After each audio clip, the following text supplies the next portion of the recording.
রক্তের কোনো সম্পর্ক নেই, তবুও অজানা এক মানুষের মৃত্যুর খবর শুনে হৃদয়টা এমনভাবে ভেঙে পড়েছে। এই ব্যথা কি আগে কখনো অনুভব করেছি? নিজেকেই প্রশ্ন করি। সব সম্পর্ক রক্তে বাঁধা থাকে না। কিছু মানুষ না জেনেই না চিনেই হৃদয়ের সবচেয়ে নরম জায়গায় স্পর্শ করে যায়, আর চলে গেলে রেখে যায় নামহীন এক দীর্ঘ কষ্ট।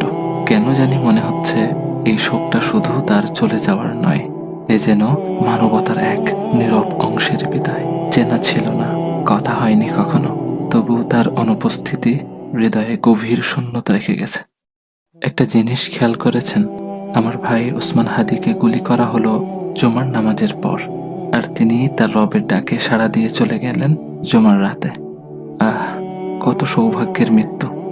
আল্লাহ সুবহানাহু ওয়া তাআলা আমার ভাইকে শহীদ হিসেবে কবুল করুক, জান্নাতের উচ্চ মাকাম দান করুক, শোকাহত পরিবারকে ধৈর্য ধারণ করার তৌফিক দান করুক।